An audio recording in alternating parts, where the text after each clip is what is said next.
The Nocturnal Nattering, a journey through the history of bread. Good evening, and welcome to tonight's Nocturnal Nattering. This is your time to unwind, to let the day slip away, and to drift into the fascinating world of one of humanity's oldest and most beloved creations, bread. You know, there's something profoundly comforting about bread, isn't there?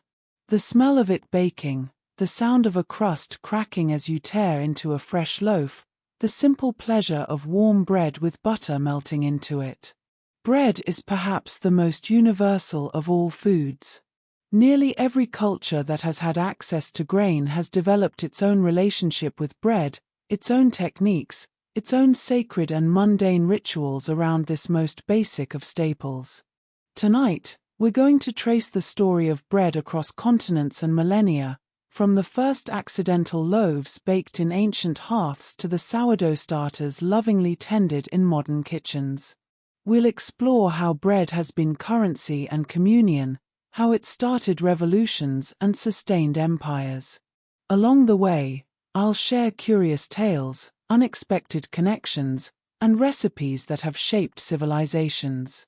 We'll meet bakers and kings, monks and revolutionaries, all connected by this transformative alchemy of flour, water, and time. We'll begin with those first primitive flatbreads, made by hunter-gatherers before agriculture even existed.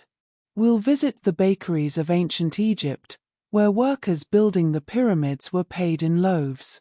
We'll explore the guilds of medieval Europe, the bread riots of revolutionary France, and the industrial transformation that brought sliced bread to every table. We'll travel around the world to see the incredible diversity of breads, from Indian naan to Ethiopian injera, from French baguettes to Mexican tortillas. Our story begins around 14,400 years ago in the Black Desert of northeastern Jordan. Archaeologists excavating a Natufian site found charred remains of flatbreads made from wild cereals. These weren't fluffy loaves but primitive flatbreads, probably cooked on hot stones. What makes this extraordinary is that it predates agriculture by several thousand years. These hunter-gatherers were grinding wild wheat and barley, mixing it with water, and baking it before they ever thought to cultivate these grains. The archaeologists found these blackened crumbs preserved in ancient hearths. Under microscopes, the cellular structure showed grains had been ground into flour, mixed with water, and heated. Someone had made dough and baked it. Imagine that moment: someone left their grain mixture near the fire, creating a crispy, edible cake that could be carried, stored, and didn't spoil quickly. This simple discovery may have changed human history. These people were nomadic, following herds and seasonal plants. Yet they took time to gather wild grain seeds and grind them between stones, laborious work they wouldn't have done unless the result was worthwhile. Some archaeologists believe the desire for reliable bread may have actually motivated agriculture's development. We may have started farming because we loved bread so much. The transition from gathering to farming took thousands of years. In the Fertile Crescent, people began deliberately planting wild wheat and barley around 10,000 BCE. Over generations, they selected seeds from the best plants, gradually domesticating these grains. Wild wheat has seeds that shatter when ripe, making harvest difficult. Through patient selection, farmers created wheat with seeds that stayed on the stalk. In ancient Mesopotamia around 3000 BCE, we find the earliest written records of bread-making. The Sumerians left clay tablets with recipes and accounts showing bread was used in religious ceremonies and as payment for labor. They had dozens of words for different breads: bread made with milk, with sesame, sweetened with date syrup, baked in ashes. One tablet describes temple workers' daily rations. Ordinary workers received 2 loaves, skilled craftsmen 3, the high priest 10. These weren't small loaves, each might weigh a kilogram or more. Bread wasn't just a side dish. For most people, Bread was the meal. By ancient Egypt around 3000 BCE, bread-making had become an art form and civilization's foundation. The Egyptians discovered leavened bread that rises, though we don't know exactly how. The theory is someone left dough out overnight in Egypt's warm climate, and wild yeasts from the air made it ferment and rise. When baked, this puffed-up dough created something lighter and more delicious than dense flatbreads. Imagine being that first baker, finding your dough swollen to twice its size, full of bubbles, with a pleasantly sour smell. Someone decided to bake it anyway, and the result was revolutionary. Instead of dense flatbread, the loaf was light and airy with complex, tangy flavor. This wasn't just culinary innovation, it was transformative. The Egyptians were obsessed with bread. They had over 40 types made from various grains including wheat, barley, and beans. Some were shaped into cones, others into spirals or animals. Bread was so central that it was used as currency. Pyramid workers were paid in bread and beer. A common laborer might receive 10 loaves daily.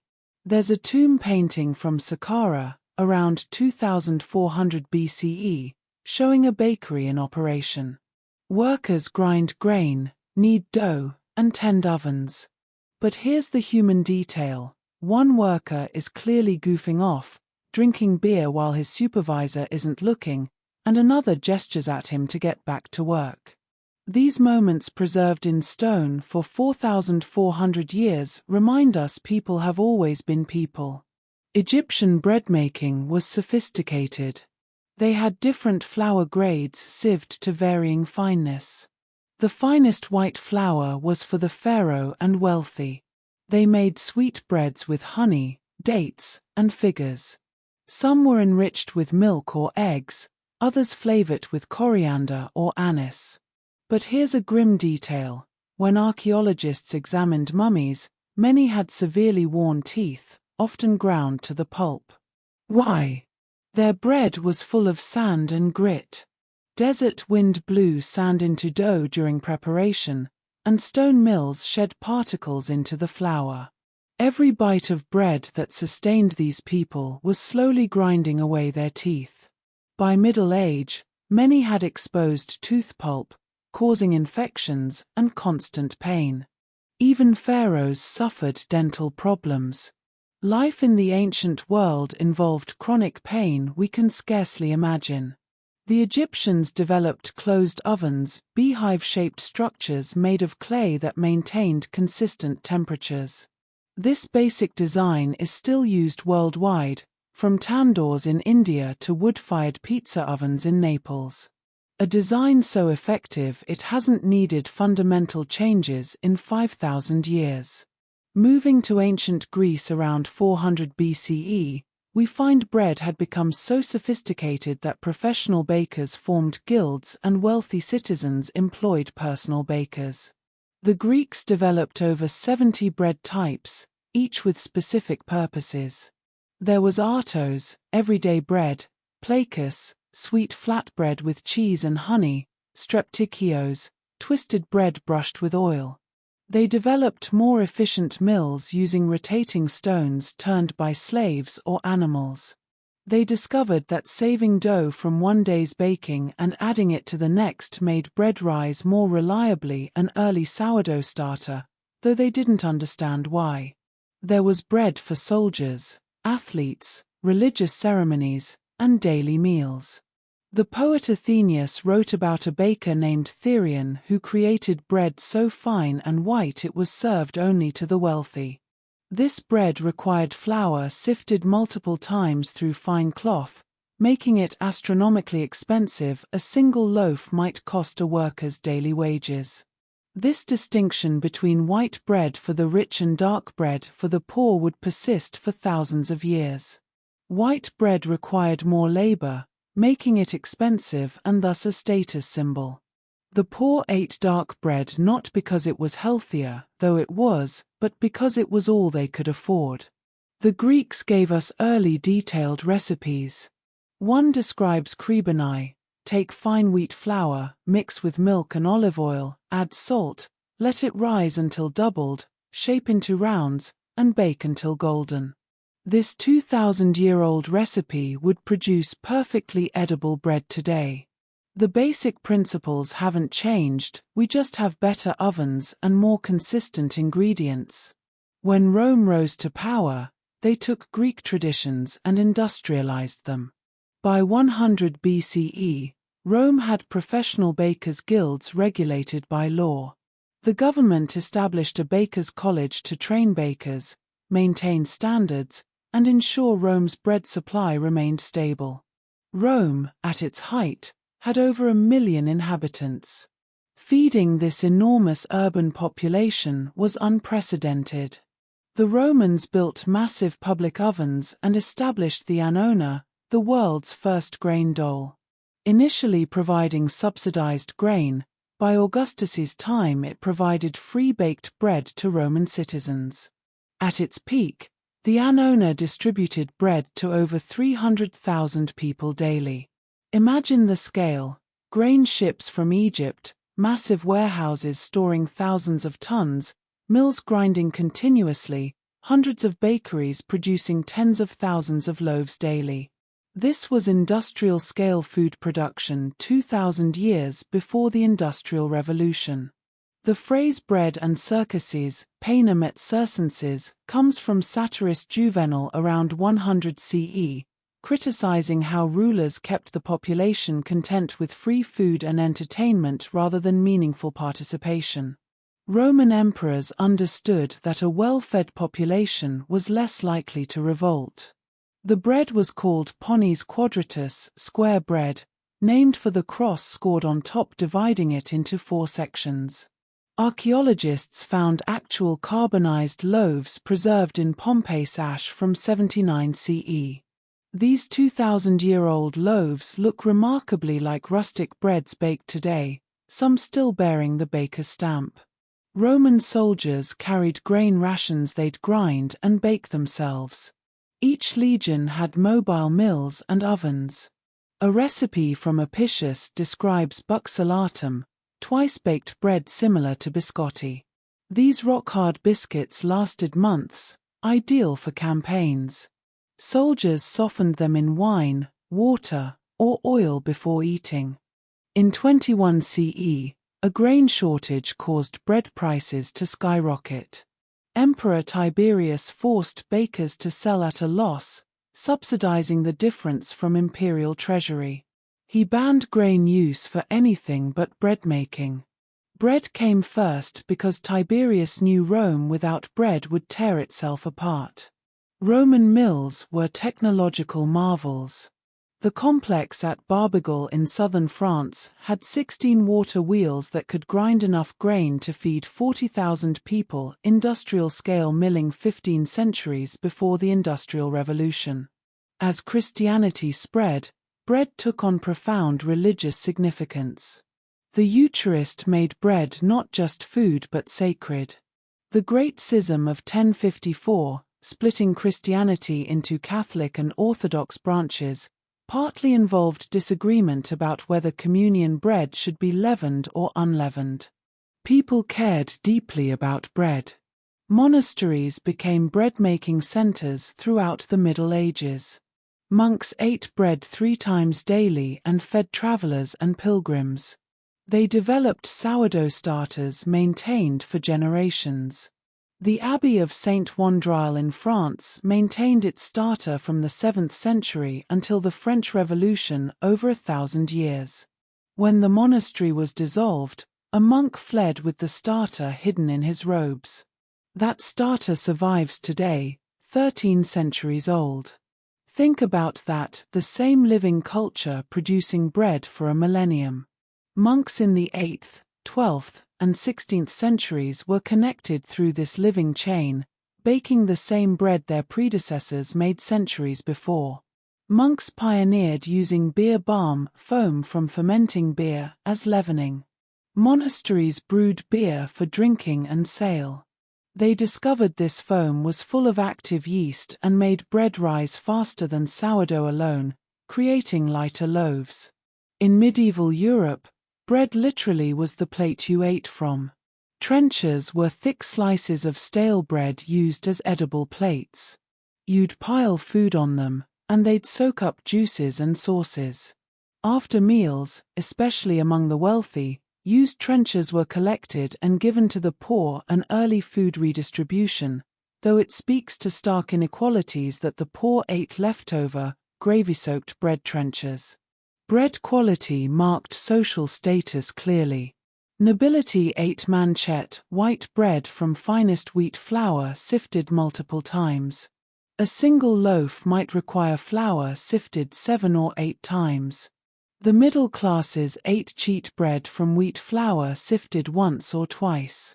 The poor ate marslin, dark heavy bread from mixed grains, rye, wheat, barley, oats, sometimes peas or beans. In bad years, it might include ground acorns, chestnuts, or beans. During famines, peasants bulked bread with whatever they could find, grass seeds, tree bark, even sawdust. In 1316's Great Famine, chroniclers recorded people making bread from ferns, acorns, and clay. Yes, clay added to create bulk and make people feel full, though it had no nutrition and caused illness. When starving, people ate anything that might fill their stomachs. England's assize of bread, established in 1266, fixed the relationship between wheat price and bread price and weight. Bakers violating these laws faced severe punishment. First offense, fined. Second, placed in the pillory in the town square where people threw rotten food at you. Third, your oven demolished, ending your career. Extreme cases, dragged through streets with the offending loaf around your neck, sometimes whipped. This seems harsh, but consider, bread represented most people's daily calories. A baker selling underweight loaves or adulterating flour was effectively stealing food from people on starvation's edge. In a society where one bad harvest meant widespread hunger, bread fraud was serious crime. This is where baker's dozen comes from. To avoid accidentally selling 12 underweight loaves and facing punishment, bakers gave 13 when a dozen was ordered. That extra loaf ensured the total weight met legal requirements, insurance against the pillory. Medieval bakers developed shaped breads for specific occasions. Soul cakes marked with a cross were given to the poor on All Souls' Day in exchange for prayers for the dead. Harvest loaves shaped like wheat sheaves celebrated successful harvests. There were christening breads, wedding breads, funeral breads. Bread marked every significant life moment. By the 13th century, most European cities had bakers' guilds controlling who could bake commercially, setting quality standards, regulating prices, and settling disputes. These guilds were powerful. Becoming a master baker required years, typically 7 as apprentice, several more as journeyman, before attempting to become master. The guild system led to specialization. White bread bakers made fine wheat breads for the wealthy. Brown bread bakers made coarser breads for common people. There were pastry cooks, gingerbread bakers, wafer makers for communion. Each specialty had its own techniques and closely guarded secrets passed from master to apprentice. This medieval world of bread, with its guilds and regulations, its stark class divisions, its mixture of sacred and profane, its constant tension between hunger and sufficiency, would persist for centuries. But change was coming. New worlds were being discovered, new ingredients encountered, new political upheavals brewing. And bread, as always, would be at the center of it all. The age of exploration, beginning in the late 15th century, changed bread forever. When Columbus reached the Americas in 1492, he found civilizations with no knowledge of wheat, but with their own staple grain, maize, or corn. The indigenous peoples of the Americas had developed sophisticated corn-based breads and flatbreads over thousands of years. The tortilla, dating back at least 10,000 years, was created through an ingenious process called nixtamalization. Now, raw corn is quite difficult to digest and lacks readily available nutrients. The niacin in corn is bound up in a form that the human body can't absorb. If you eat a diet based primarily on untreated corn, you'll develop pellagra, a deficiency disease that causes dermatitis, diarrhea, dementia, and eventually death. But Mesoamerican peoples discovered that treating corn with lime or wood ash alkaline solutions transformed it. They would soak dried corn kernels in lime water overnight, then rinse and grind them. The process softened the corn, made it easier to grind, and crucially, made the niacin bioavailable, preventing pellagra. This discovery was remarkable. Without understanding biochemistry, without microscopes or scientific instruments, these ancient peoples developed a food processing technique that would be validated by modern nutritional science thousands of years later. They discovered through observation and experimentation that lime-treated corn kept them healthy, while untreated corn, eaten as a staple, led to illness. The nixtamalization process created a dough called masa. This masa could be shaped into tortillas and cooked on a hot griddle called a comal. The resulting flatbread was nutritious, digestible, and delicious.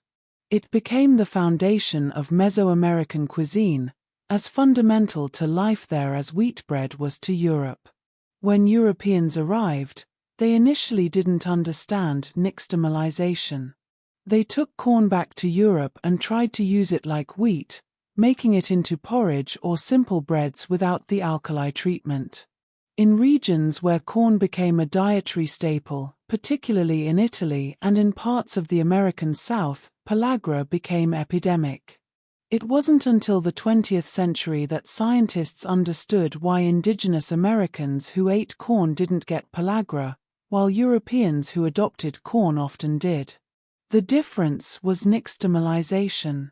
European colonizers brought wheat to the Americas, but it didn't always grow well in the new climates.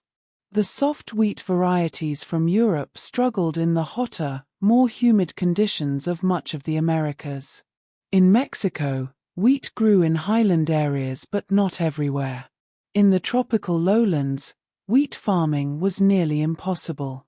This led to hybrid breads mixing European and indigenous traditions. In some regions, wheat flour tortillas emerged, combining European grain with indigenous technique. The flour tortilla, now associated strongly with northern Mexico and the American Southwest, was born from this cultural collision. In South America, European bread-making techniques combined with local ingredients like cassava and plantain. Cassava, a starchy root vegetable native to South America, became the basis for various breads. Cassava bread, made from grated and pressed cassava root, provided a wheat alternative in regions where wheat wouldn't grow. It was different from wheat bread, flatter, denser, with a different texture, but it filled the same dietary role. The Columbian exchange worked both ways. Corn returned to Europe with Spanish explorers and quickly spread. It grew well in warm climates and produced good yields. In Italy, polenta, corn porridge or cornmeal bread, became traditional in the north. In Romania and parts of the Balkans, mamaliga, similar to polenta, became a dietary staple. In Africa, where Portuguese traders introduced corn, it became a major crop. Corn-based breads and porridges spread across the continent, often replacing or supplementing traditional grains like sorghum and millet. Today, cornmeal preparations are staple foods across much of Africa, a direct result of the Columbian exchange. But the exchange wasn't just about ingredients. It was also about power, colonization, and cultural erasure. European diseases devastated indigenous American populations. Estimates suggest that up to 90% of the indigenous population of the Americas died within a century of European contact, primarily from diseases like smallpox, measles, and influenza to which they had no immunity. European colonization disrupted traditional food systems. In many places, indigenous corn-based diets were replaced or supplemented with European wheatbreads, not always voluntarily. Missions in California, for example, required indigenous people to give up their traditional foods and eat wheat bread, which was seen as more civilized. This cultural imperialism through food was part of a larger pattern of erasure and forced assimilation. The Spanish established missions along the California coast, and each mission had its wheat fields and bakeries. Indigenous people were forced to work in these fields and bakeries, growing and processing a grain that was alien to their traditions. They were punished for maintaining their traditional foodways. This wasn't just about nutrition, it was about control, about breaking down indigenous culture and replacing it with European culture. In the American colonies along the Atlantic coast, wheat grew better than in much of Latin America. The colonists brought their bread-making traditions with them: English, Dutch, German, Swedish traditions depending on who was settling where. But they also had to adapt. When wheat was scarce or expensive, they used corn, creating breads that combined European techniques with indigenous ingredients. Cornbread, as it developed in the American South, was distinctly American, neither purely European nor purely indigenous, but something new. It used cornmeal, but it was often leavened with chemical leaveners like baking soda or baking powder once these became available. It was baked in cast-iron skillets in the European fashion, but it used a grain unknown to Europe before 1492. The American colonists also developed rye and Indian bread, mixing rye flour and cornmeal. This bread combined European rye traditions with American corn, creating something that was neither one nor the other but distinctly colonial American. It was heavy, dense, and filling, the bread of settlers making do with what they had. Meanwhile, back in Europe, political tensions were rising, and bread was at the center of those tensions.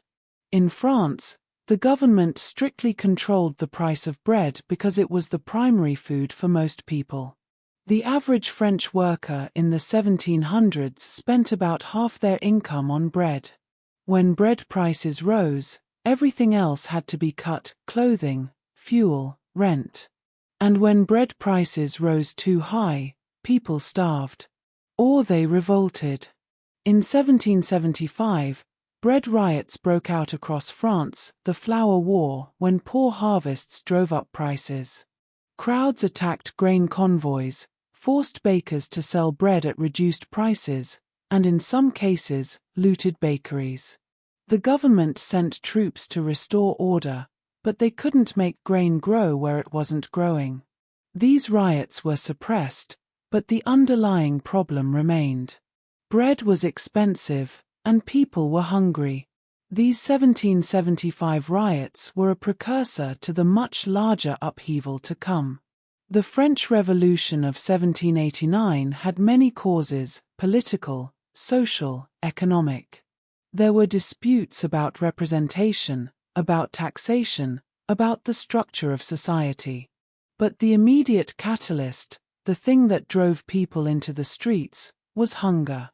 And hunger, in 18th century France, meant the lack of bread. The winter of 1788–89 was brutally cold across Europe. Rivers froze solid. Crops failed.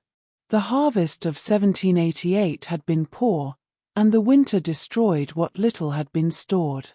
By spring 1789, bread prices had doubled, and in some places tripled.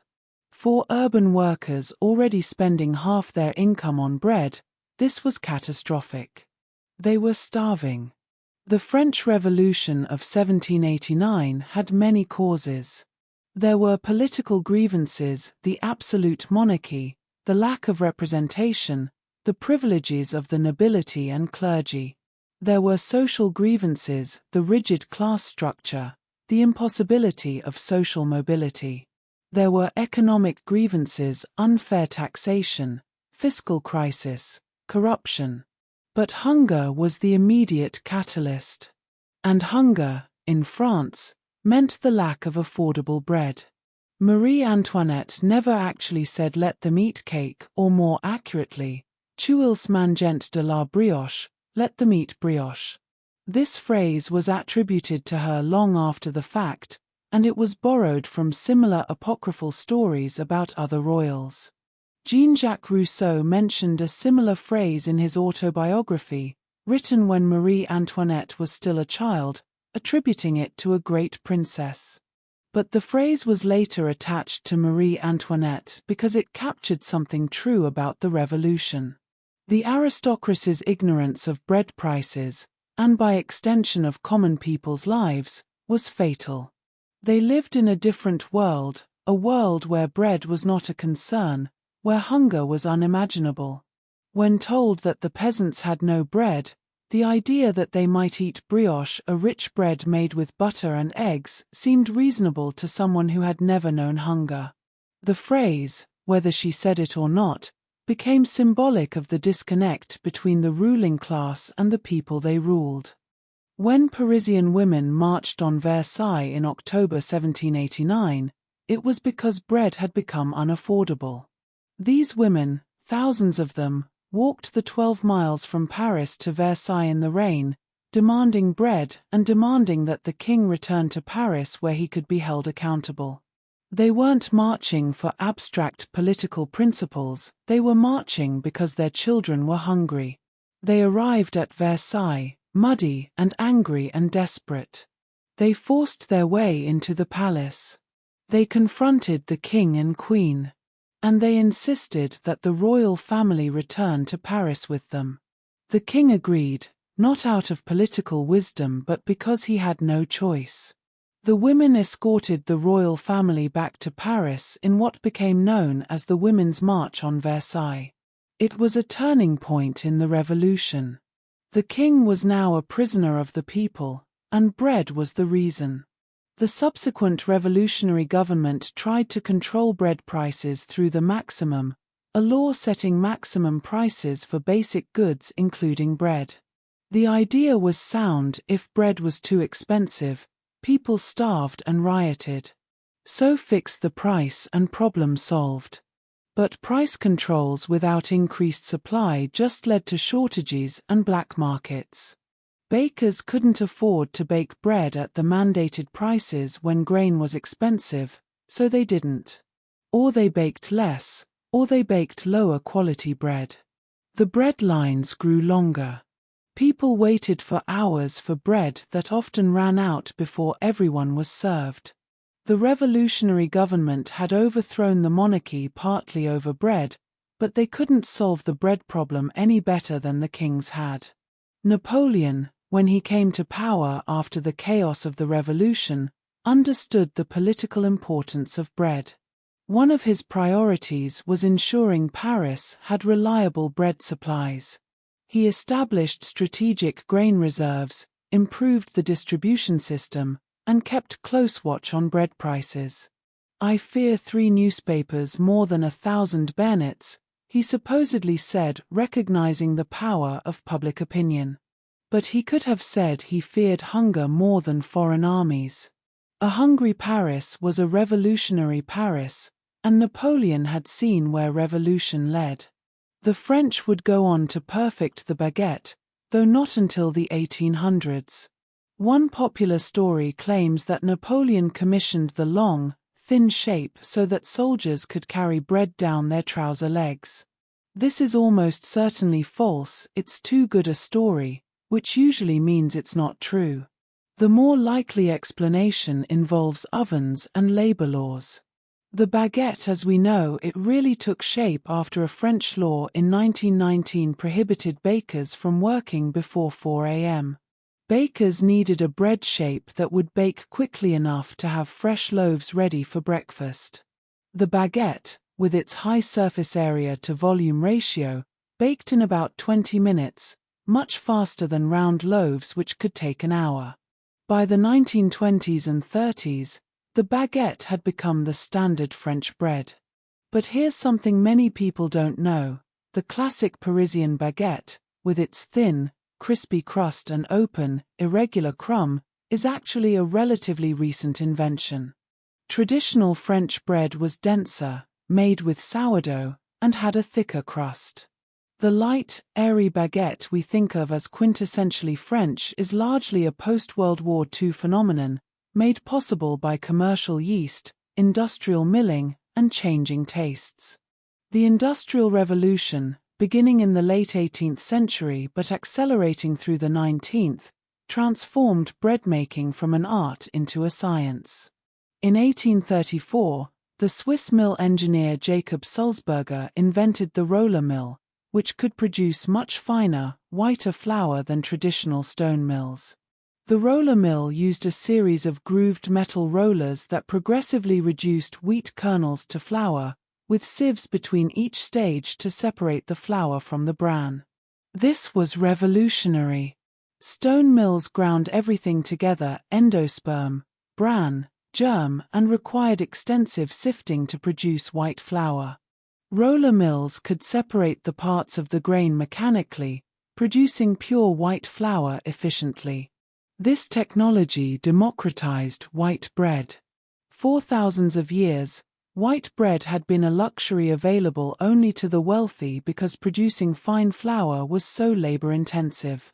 But roller mills could produce white flour quickly and cheaply. For the first time in history, poor people could afford the same type of bread as the rich. This was seen as progress, as democratization. White bread for all. But there was a catch.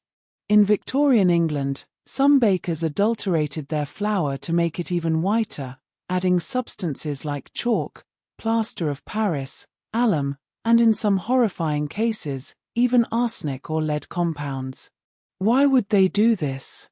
Competition and profit.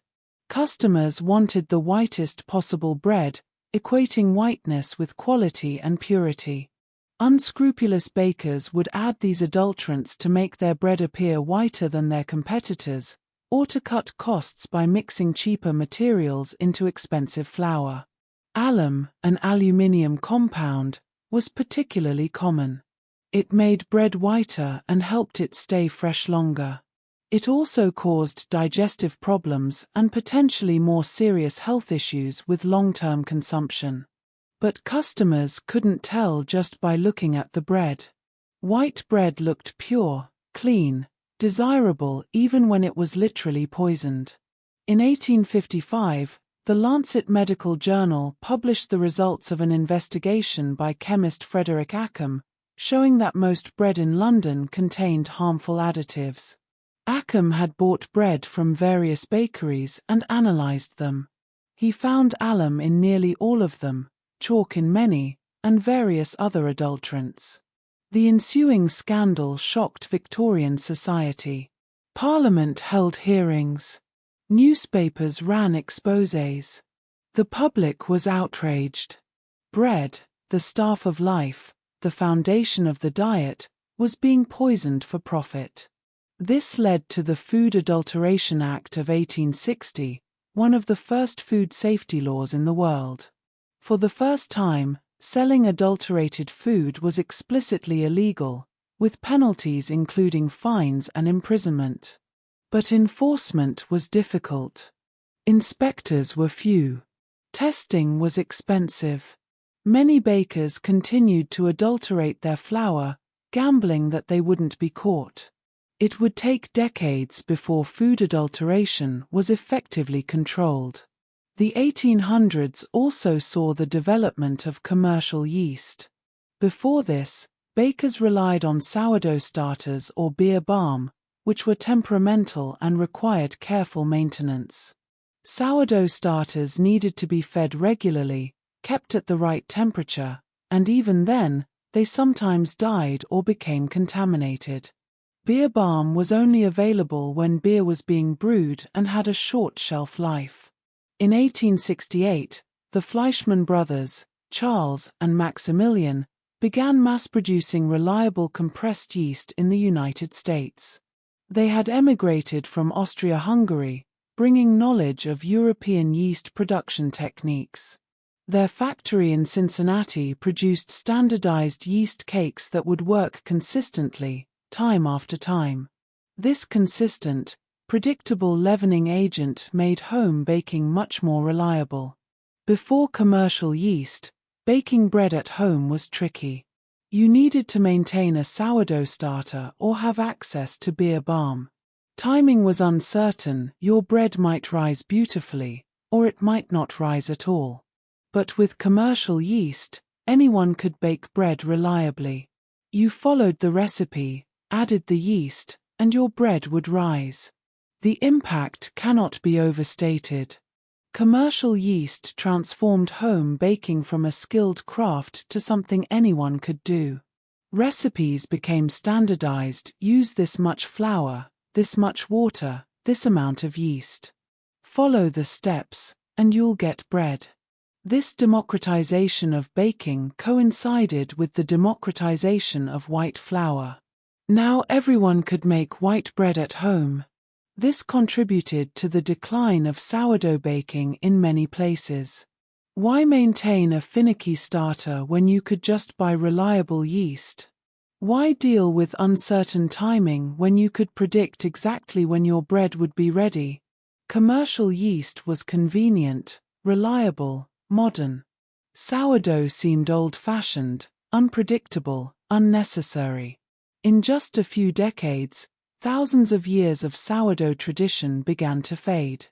Not everywhere, some regions maintained their sourdough cultures. San Francisco's sourdough, for example, remained famous. But in much of the Western world, commercial yeast replaced sourdough. A living tradition, a connection to ancestors stretching back millennia, was being severed. We didn't know what we were losing. We thought we were gaining convenience. And we were. But we were losing something too: complexity, tradition, connection to the past. Across the Atlantic, different immigrant groups brought their bread traditions to America, creating a rich tapestry of styles that would transform American food culture. Between 1880 and 1920, over 20 million immigrants arrived in the United States. They came from all over Europe, Italy, Germany, Poland, Russia, Ireland, Scandinavia, and each group brought their bread. German immigrants brought rye breads and pretzels. The pretzel itself has a fascinating history. It supposedly was invented by an Italian monk in 610 CE as a reward for children who learned their prayers. The three holes represented the Holy Trinity, and the twisted shape was meant to look like arms crossed in prayer. Whether this story is true or not, pretzels became a German specialty, and German bakers brought them to America, where they became an iconic snack food. German rye bread, dark, dense, slightly sour, was completely different from the white breads most Americans were used to. It was made with a mixture of rye and wheat flour, often with caraway seeds, and it had a distinctive tangy flavor from sourdough fermentation. German bakeries appeared in cities with large German populations: New York, Milwaukee, Cincinnati, St. Louis, and these bakeries maintained old country traditions. Jewish immigrants from Eastern Europe brought challah and bagels. Challah, the braided egg bread eaten on the Sabbath and holidays, connects American Jews to centuries of tradition. The braiding is symbolic. Some say it represents arms intertwined in love, others that it represents unity or the bringing together of truth, peace, and justice. On Friday evenings, in Jewish households across America, challah would be blessed and shared, maintaining a link to ancestral traditions. Bagels, those ring-shaped breads boiled before baking, were brought from Poland and quickly became a New York icon. The boiling step is what makes bagels unique. It creates a chewy, dense texture and a shiny crust. Traditional bagels were hand-rolled, boiled in water, and baked in wood-fired ovens. They were sold fresh from pushcarts on the streets of the Lower East Side, eaten with cream cheese and lox, and became synonymous with New York food culture. The New York bagel, made with the city's water and a particular technique, became famous worldwide. People claim you can't make a proper bagel outside New York because of the water. Whether that's true or myth, it's certainly true that New York bagels developed a reputation for quality that persists today. Italian immigrants brought focaccia, ciabatta, and various regional breads. Italian bread culture is incredibly diverse. Each region of Italy has its own breads, its own techniques. Sicilian breads are different from Tuscan breads, which are different from Roman breads. When Italians immigrated, they brought these regional traditions with them. Italian bakeries in American cities would cater to specific regional populations. A bakery run by Sicilians would make Sicilian breads. A bakery run by Neapolitans would make Neapolitan breads. These bakeries became community centers, places where immigrants could find familiar foods, hear their native dialects, feel less far from home. Irish immigrants brought soda bread, made with baking soda instead of yeast. Soda bread was a quick bread, developed in Ireland when yeast was expensive or unavailable. It used buttermilk and baking soda, which react to produce carbon dioxide, leavening the bread without yeast. It could be made quickly, without the long fermentation times of yeast breads. Irish soda bread became traditional in Irish-American communities, especially around St. Patrick's Day. Each community maintained its bread-making traditions, creating ethnic enclaves where you could find the breads of the old country. In cities like New York, Chicago, and Boston, you could walk through different neighborhoods and find completely different breads. The Italian neighborhood had Italian bakeries. The Jewish neighborhood had Jewish bakeries. The German neighborhood had German bakeries. Bread marked territory, identity, belonging. The American South developed its own unique bread culture, distinct from the immigrant traditions of the northern cities. Cornbread, born from necessity when wheat was scarce or expensive, became a beloved staple. Southern cornbread is different from northern cornbread. Southern versions traditionally use white cornmeal, no sugar, and are cooked in cast-iron skillets that have been preheated with bacon grease or lard. The result is a cornbread with a crispy, almost fried crust. Northern cornbread often uses yellow cornmeal and includes sugar, making it sweeter and more cake-like. To Southerners, this sweetened northern cornbread isn't real cornbread, it's corn cake. These regional differences, seemingly minor, inspire passionate debates. Food identity runs deep. Biscuits, made with soft wheat flour, buttermilk, and plenty of fat, became the Southern breakfast standard. The Southern biscuit is a thing of beauty when done right, flaky, tender, with layers that pull apart. The technique requires a light touch. Overworking the dough makes biscuits tough. You cut cold butter or lard into the flour, add buttermilk, mix just until combined, and handle the dough as little as possible.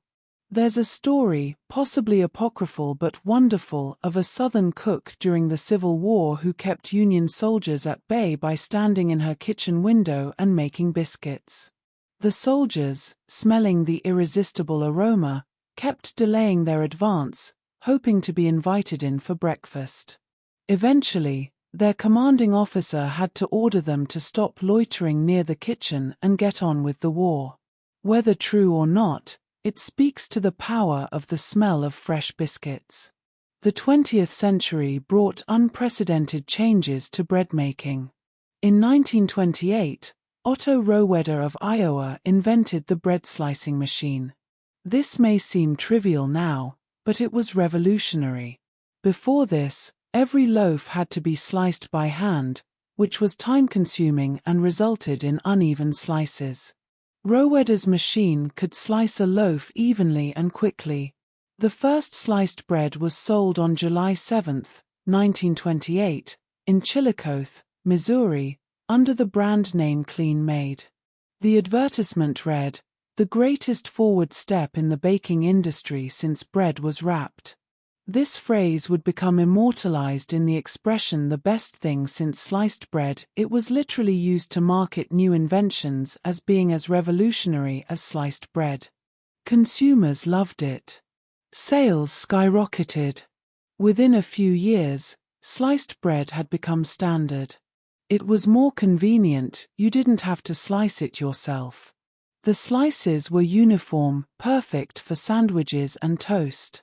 It seemed like a good thing, a clear example of progress. But then, in 1943, the US government briefly banned sliced bread during World War II. The official reason was to conserve resources. The wax paper used to wrap sliced bread was needed for the war effort, and supposedly slicing bread made it go stale faster, leading to waste. The ban was announced in January 1943. The reaction was immediate and furious.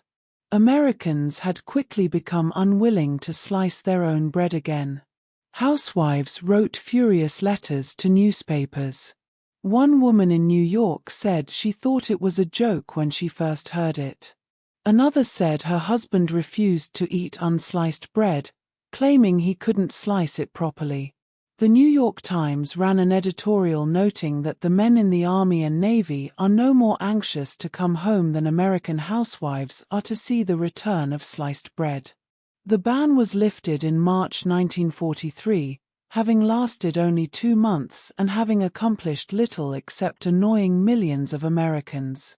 It's a reminder of how quickly we become accustomed to conveniences, and how much we resent having them taken away. The mid-20th century saw the rise of industrial bread on an unprecedented scale. In 1961, researchers at the British Baking Industries Research Association in Chorleywood developed the Chorleywood bread process. This revolutionary technique allowed bread to be made from start to finish in just 2 hours, compared to the traditional overnight fermentation that had been standard for thousands of years. The Chorleywood process used intense mechanical mixing, chemical improvers, extra yeast, and added fat to create a light, soft loaf with an extended shelf life. The dough was mixed at high speed for just 3 to 5 minutes, developing the gluten much faster than traditional kneading. Chemical improvers, primarily ascorbic acid and various enzymes, strengthened the dough and improved the bread's texture and shelf life. This was revolutionary from a business perspective. Bread that once required overnight fermentation could now be produced in 2 hours. Bakeries could produce more bread, more quickly, with less skill required from workers. The bread was consistent, batch after batch. It was cheap to produce and therefore cheap to buy. This industrial bread, exemplified by Wonder Bread in America and Chorleywood processed bread in the UK, became the standard. It was available everywhere: supermarkets, corner stores, gas stations. It was cheap, consistent, and convenient. It didn't go stale quickly, it could sit on a shelf for days, even weeks, without hardening. It was soft and easy to chew. It made great sandwiches. It was inoffensive, universally acceptable. For millions of people, especially children born in the 1950s and 60s, this was what bread was. They didn't know any different. They grew up with soft, white, uniform sliced bread. The idea of bread with an actual crust, with irregular holes in the crumb, with sourdough tang that would have seemed foreign, even unpleasant. But something was lost. These breads had less flavor. The quick process didn't allow time for complex flavors to develop. Traditional bread making relies on fermentation, which breaks down starches and proteins, creating hundreds of flavor compounds. But 2-hour bread doesn't have time for that. It tastes mainly of wheat, with little of the complexity of traditionally made bread. They had fewer nutrients. The refining process removed most vitamins and minerals from the flour. The quick fermentation didn't break down phytic acid, a compound in grain that inhibits mineral absorption. The bread had to be fortified, vitamins and minerals added back artificially to replace what had been lost. Ironically, bread that would have been considered nutritionally inferior by our ancestors had to have nutrition added back to make it acceptable. And the texture, while soft and uniform, lacked the complexity of traditionally made bread. The crust was barely a crust at all, just slightly darker bread. The crumb was uniform, with none of the irregular holes and varied texture of artisan bread. It was engineered for consistency, not for interest. Moreover, the wheat varieties selected for industrial bread making were chosen for yield and processing characteristics, not flavor. High-gluten wheat that could withstand intense mechanical mixing was preferred. Traditional wheat varieties with more complex flavors but lower gluten content were abandoned. We optimized for efficiency and lost diversity. By the 1970s, a backlash was brewing. The counterculture movement embraced artisanal bread making as part of a return to traditional foods and techniques.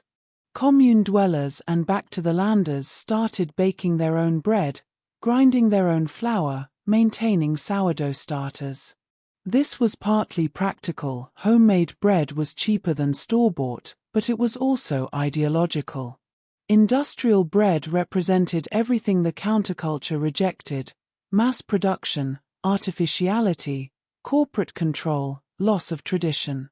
Baking your own bread was an act of resistance, a return to authentic living, a connection to something real and traditional.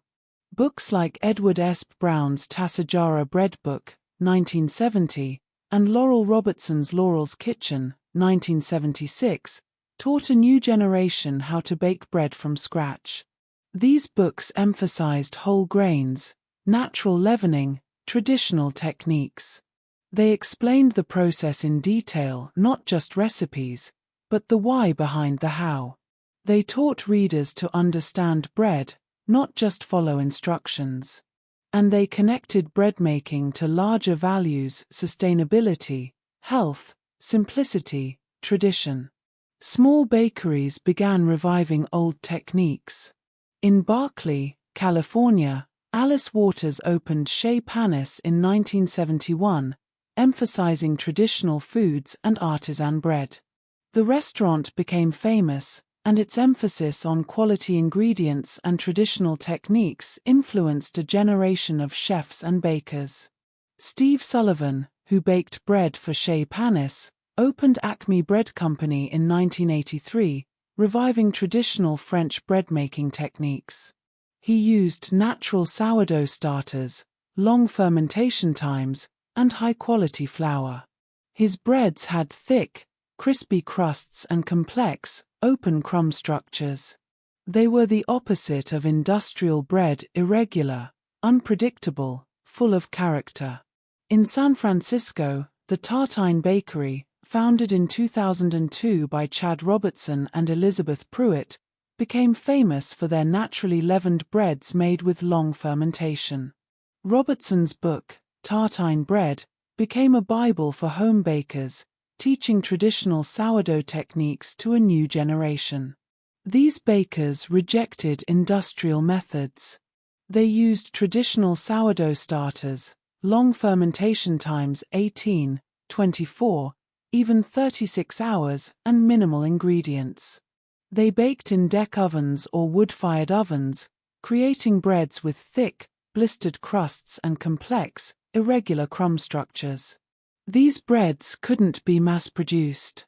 Each loaf required skill, time, and attention. The humble sourdough starter, once the province of monasteries and professional bakers, became a home kitchen staple for many. Maintaining a starter became a hobby, even an obsession. People named their starters Herman, Bubbles, Seymour, treating them as pets that needed feeding and care. They shared starters with friends like treasured possessions, creating networks of bakers connected through their shared cultures. San Francisco's sourdough culture became particularly famous. The unique microorganisms in San Francisco's environment, particularly a strain of Lactobacillus later named Lactobacillus sanfrancisensis, gave San Francisco sourdough its distinctive tangy flavor. This culture had been maintained since the Gold Rush era of 1849, passed down from baker to baker for over 150 years. Old bakeries like Boudin Bakery claimed to have been using the same starter since 1849, making it one of the oldest continuously maintained cultures in America. Whether this claim is strictly true or somewhat romanticized, it speaks to how we value continuity, tradition, connection to the past. During the COVID-19 pandemic of 2020, something unexpected happened. With restaurants and bakeries closed or limiting service, and people stuck at home with time on their hands, millions suddenly took up bread baking.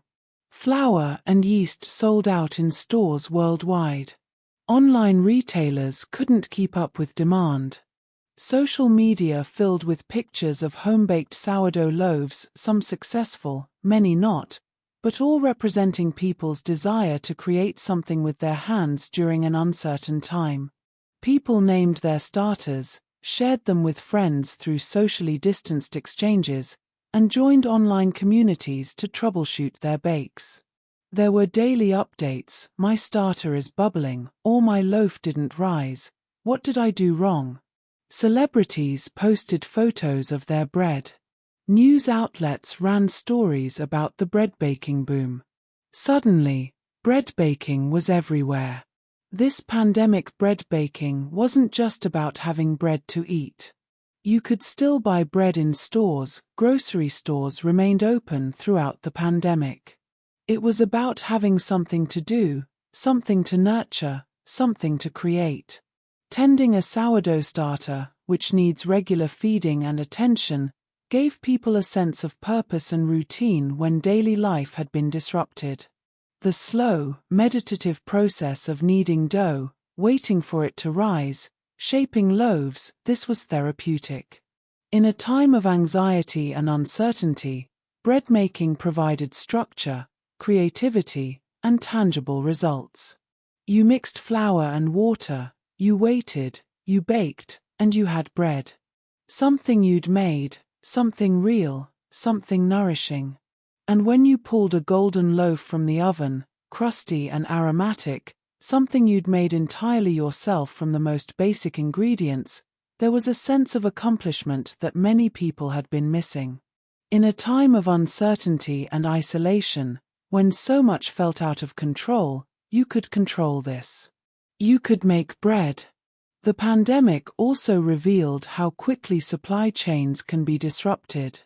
When flour sold out, when yeast became unavailable, people realized how dependent we'd become on industrial food systems.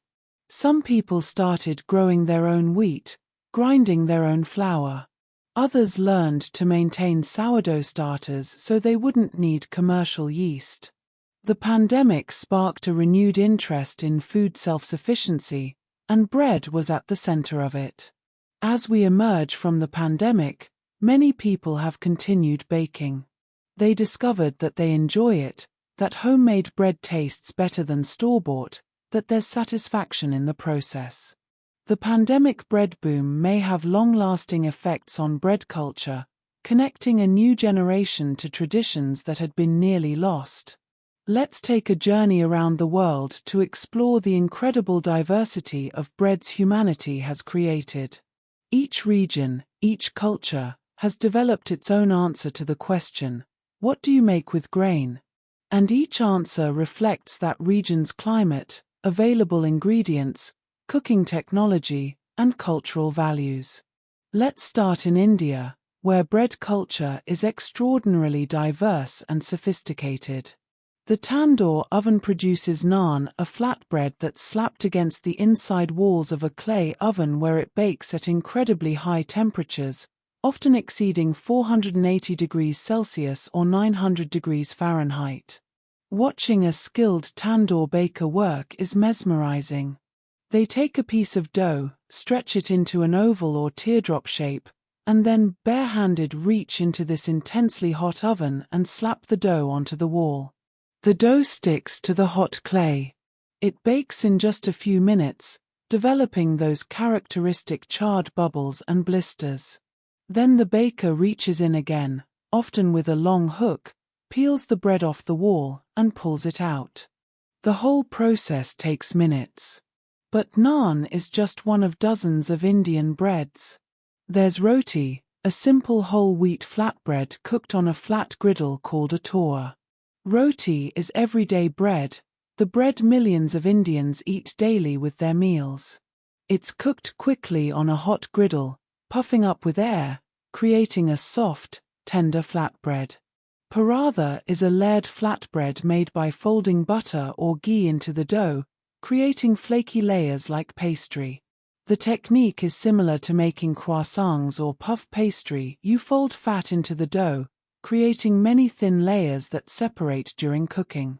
Paratha can be plain or stuffed with spiced potatoes, cauliflower, radishes, or other vegetables. Puri is a deep-fried bread that puffs up into a golden ball. When you drop the rolled dough into hot oil, it immediately puffs up, filled with steam. Puris are festive bread, often served on special occasions or holidays. They're light, airy, and delicious, especially eaten fresh and hot. Dosa is a fermented crepe made from rice and lentils. The batter is fermented overnight, developing a slight sourness. Then it's spread thin on a hot griddle, creating a large, crispy crepe that's often filled with spiced potatoes. Dosas are traditional South Indian breakfast food, served with chutneys and sambar. Idli are steamed rice cakes, also made from a fermented rice and lentil batter. They're soft, spongy, and mild, served with spicy chutneys and sambar. Steaming rather than baking or frying creates a different texture entirely. Each state, each region of India has its own bread traditions going back centuries. In the north, where wheat grows abundantly, wheat breads dominate. In the south, where rice is the primary grain, rice-based breads are more common. And the techniques, the fermentation, the cooking methods, the seasonings vary enormously. Indian bread culture is not one tradition but dozens, each with its own history and techniques. In Ethiopia, injera serves as both plate and utensil. This spongy, slightly sour flatbread is made from teff flour. Teff is a tiny grain native to Ethiopia, smaller than a poppy seed. The batter is fermented for several days, developing complex sour flavors and beneficial bacteria. It's then poured onto a large, flat griddle called a mitad and covered to steam. The result is a bread that's spongy and full of holes, perfect for soaking up stews and sauces. The texture is unique, almost like a sponge, with hundreds of tiny holes throughout. In an Ethiopian meal, injera is laid out on a large platter, and various stews, meat, vegetables, lentils are spooned on top. You eat by tearing off pieces of injera and using them to scoop up the food. At the end of the meal, the injera underneath, soaked with all the various flavors, is often the best part. It's absorbed the spices, the juices, the essence of the entire meal.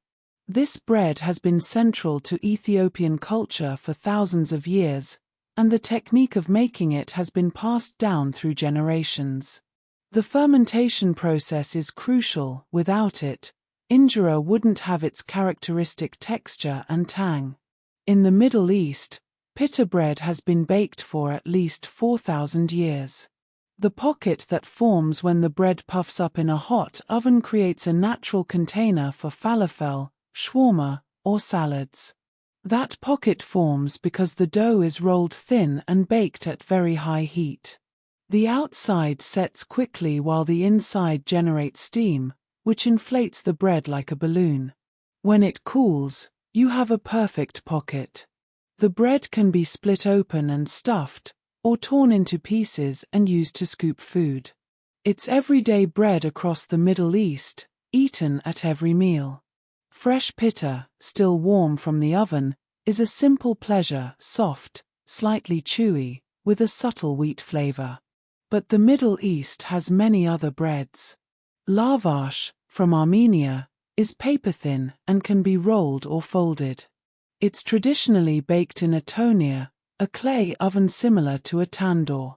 Lavash can be eaten fresh and soft, or it can be dried and stored for months. When you want to eat dried lavash, you sprinkle it with water to soften it. Barley, from Iran, is a thick flatbread often topped with sesame or nigella seeds. It has a distinctive pattern of grooves brushed into the top before baking. Barley is usually eaten for breakfast, perhaps with cheese, herbs, and tea. Cobs, eaten across the Arabian Peninsula, is a round flatbread similar to pitta but thicker and without a pocket. Each country has its version. Egyptian cobs is different from Saudi cobs, which is different from Lebanese cobs. The basic technique is similar, but regional variations in flour, thickness, and baking method create subtle differences.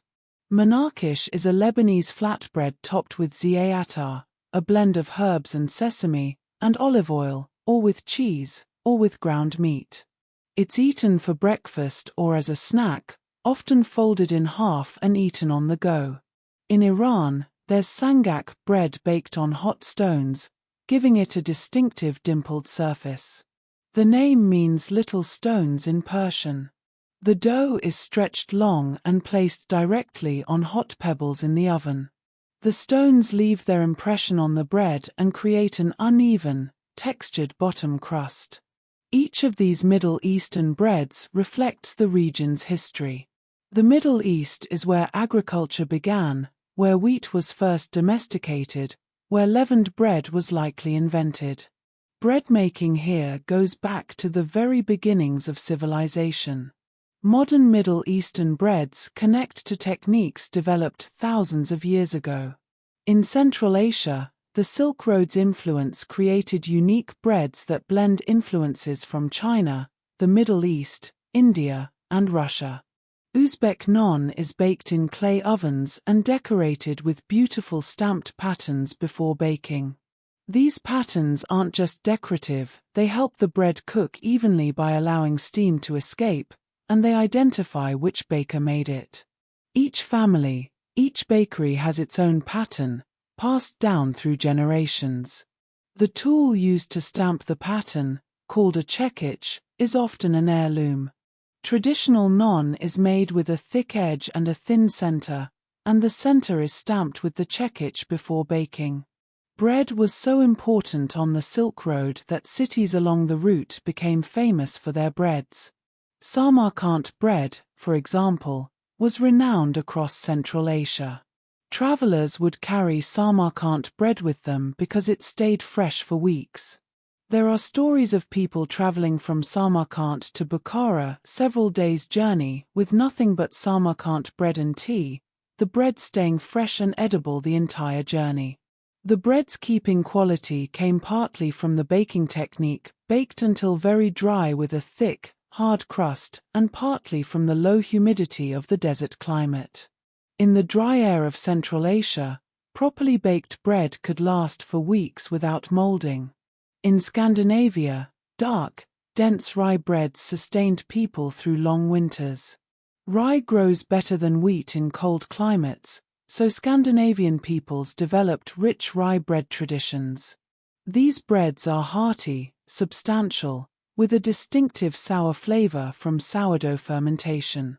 Swedish tunnbröd, a thin soft flatbread, was traditionally baked twice a year, once in spring and once in autumn, and hung to dry on poles in the ceiling. When you wanted bread, you'd take down a sheet, soften it with water, and eat it. This bread could last for months hanging in a cool, dry place. Norwegian loaves, made from potatoes, reflects how Norwegian cooks adapted bread making to available ingredients. When potatoes were introduced to Norway in the 18th century, they quickly became a staple, and loaves, a soft, thin potato flatbread, became traditional. It's often served at holidays, spread with butter and sugar, or folded around savory fillings. Finnish rieska is a flat, unleavened bread traditionally made with barley. It's cooked on a griddle or sometimes baked in the oven, and it's dense and hearty, the kind of bread you need when you're living in a cold climate and doing physical labor. In East Asia, steamed buns rather than baked breads are traditional. Chinese mantou are plain steamed buns, soft and white, eaten with savory dishes. The steaming creates a different texture than baking, soft throughout, with no crust, tender and slightly sticky. Baozi are filled steamed buns, with fillings ranging from pork and vegetables to sweet red bean paste. The technique of pleating the dough at the top to seal in the filling is an art form. Skilled makers can create beautiful, symmetrical buns. These steamed breads reflect the cooking technology of the region. In traditional Chinese kitchens, steamers were common and ovens were not. Steaming also requires less fuel than baking, an important consideration when fuel was expensive. Japanese anpan, a sweet bun filled with red bean paste, was invented in 1874 by Yasubei Kimura, who adapted Western bread-making techniques to create a bread suitable for Japanese tastes. Anpan became enormously popular and sparked a whole category of Japanese breads combining Western bread-making with Japanese flavors and ingredients: curry bread, melon bread, cream-filled breads. Filipino pandesal, a slightly sweet bread roll, is a legacy of Spanish colonization. The name comes from Spanish pan de sal, salt bread, though modern pandesal is actually slightly sweet. These soft rolls are a breakfast staple in the Philippines, often eaten with coffee, sometimes split and filled with cheese or butter. In Mexico, there's an entire tradition of pan dulce, sweet breads. These come in dozens of varieties, each with its own name, shape, and flavor. Conchas, named for their shell-like sugar topping. Orejas, shaped like ears. Cuernos, crescent-shaped. These breads combine indigenous, Spanish, and French influences. Some Mexican bakers trained in France during the 19th century when there were strong cultural ties between Mexico and France. They brought back French techniques that merged with local traditions, creating something distinctly Mexican.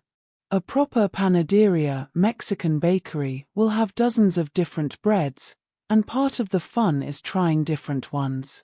In Africa, bread traditions vary enormously across the continent. In North Africa, cobs and mzemen reflect Middle Eastern and Mediterranean influences. These are the breads of cultures that have been connected to the Mediterranean world for thousands of years. In sub-Saharan Africa, sorghum and millet breads, as well as corn-based breads introduced by Portuguese traders, are traditional. Ethiopian injera, which we discussed earlier, represents one of Africa's ancient grain traditions. Teff cultivation in Ethiopia goes back thousands of years. South African vetkoek, fried bread dough, can be either savory or sweet.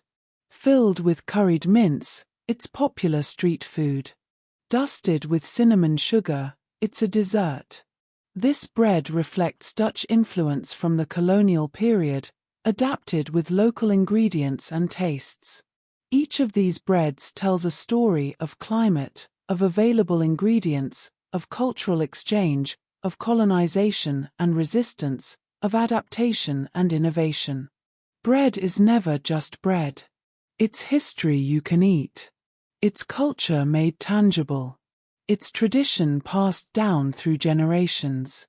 When immigrants carry their bread traditions to new lands, they're carrying their culture. When indigenous people maintain their traditional breads despite pressure to adopt colonizers' foods, they're maintaining resistance and identity. When new breads emerge from the mixing of traditions, they represent cultural evolution, adaptation, the creation of something new from multiple influences. Bread, in all its global diversity, shows us how humans solve similar problems. How do you turn grain into food? In endlessly creative ways. The basic ingredients are the same everywhere: grain, water, sometimes salt, sometimes a leavening agent. But what humans do with these simple ingredients is astonishingly diverse. From the paper-thin lavash of Armenia to the dense rye breads of Scandinavia, from the steamed buns of China to the fried fetkoek of South Africa, from the tortillas of Mexico to the naan of India, each bread represents a unique solution, a particular adaptation to specific circumstances. And each bread connects the people who eat it to their ancestors who developed these techniques, to the land that grows the grain, to the culture that shaped the tradition. This diversity is something to celebrate, to preserve, to appreciate. In a world that's becoming increasingly homogenized, where you can buy the same industrial bread in Tokyo and London and Sao Paulo, these traditional breads remind us of the richness of human culture, the creativity of ordinary people solving everyday problems, the deep connections between food and identity. Now, as we near the end of our journey, let's return to where we began, to the basic question of what bread is, what it means, and why it matters so much. At its most basic, bread is a simple chemical reaction. When you mix flour and water, enzymes in the flour begin breaking down starches into sugars. Yeast, whether wild yeast from a sourdough starter or commercial yeast added to the dough, consumes these sugars and produces carbon dioxide gas and alcohol. The gas gets trapped in the gluten network formed by kneading, causing the dough to rise. When you bake the dough, the heat sets the gluten structure, creating the solid framework of the bread. The alcohol evaporates, and the crust forms through complex chemical reactions called Maillard reactions, the same reactions that brown meat, toast coffee, create the crust on a crème brûlée. These reactions create hundreds of flavor and aroma compounds, giving bread its characteristic smell and taste. That's the science.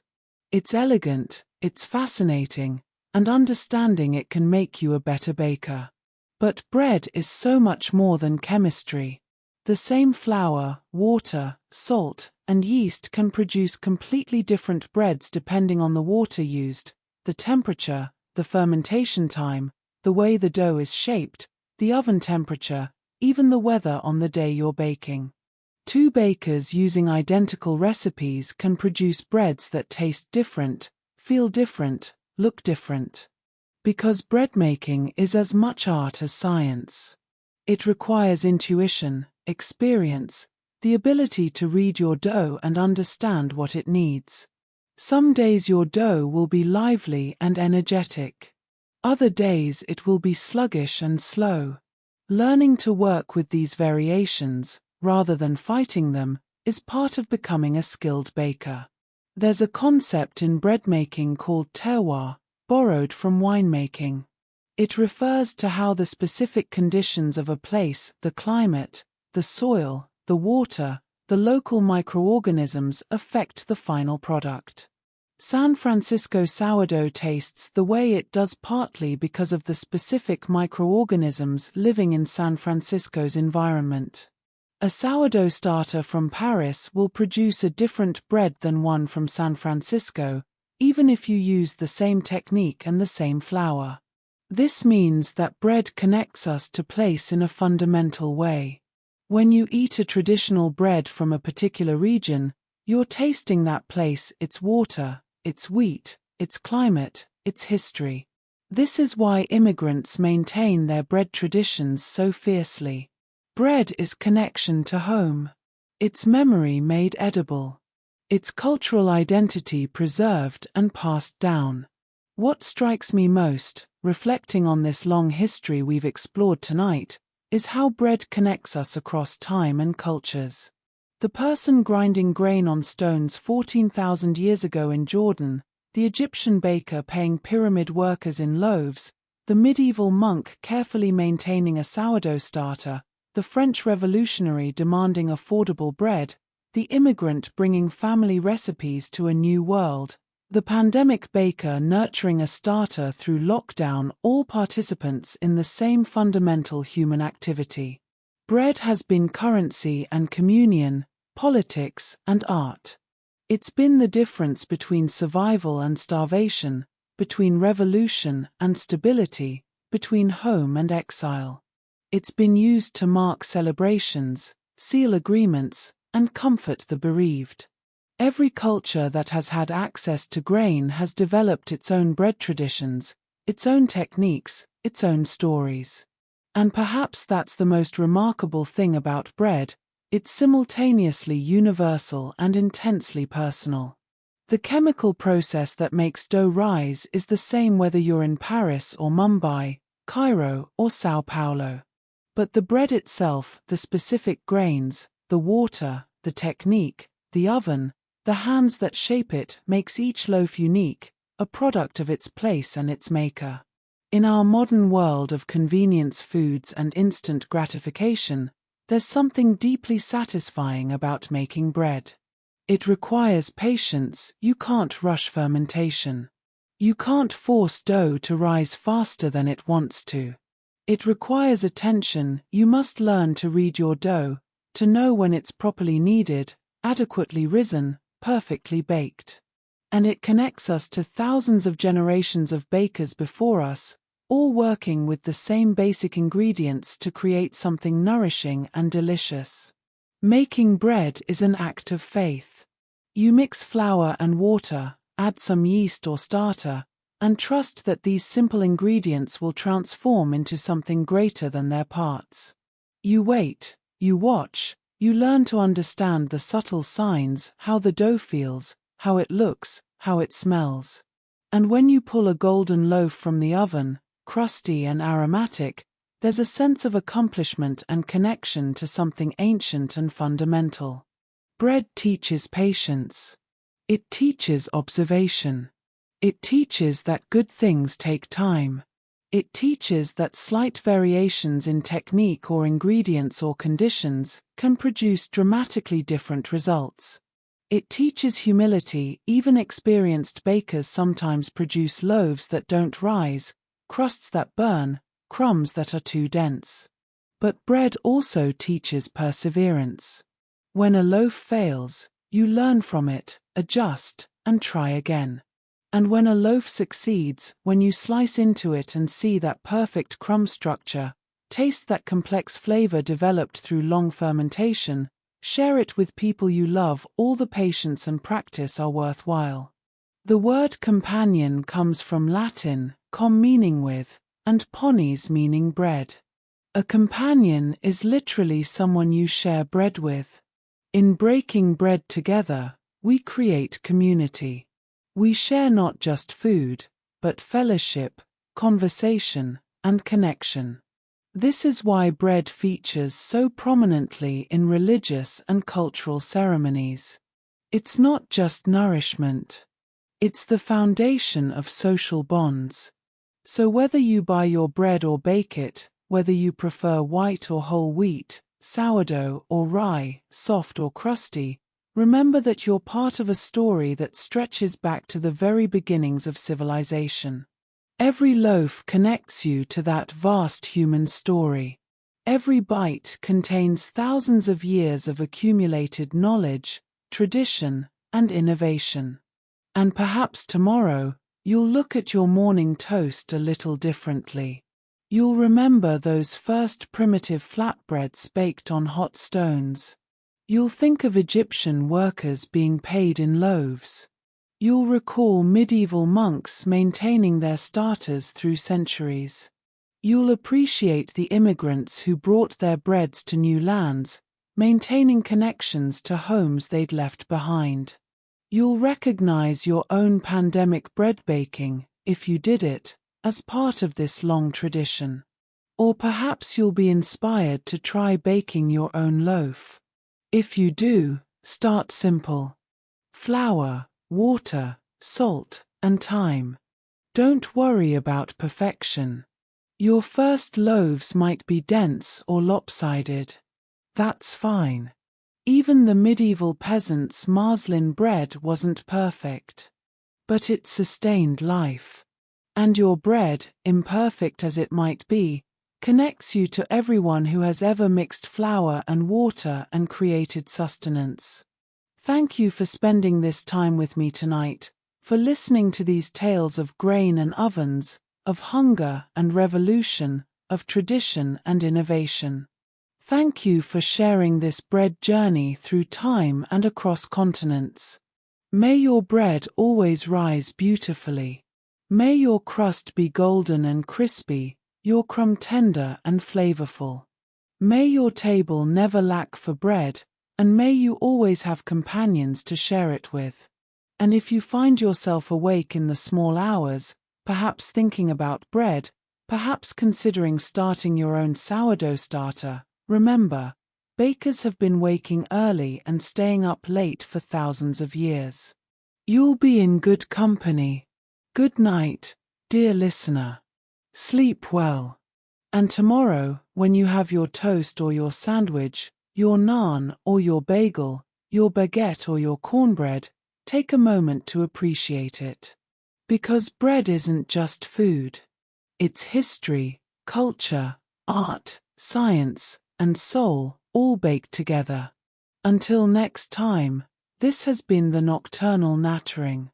Happy baking, and sweet dreams.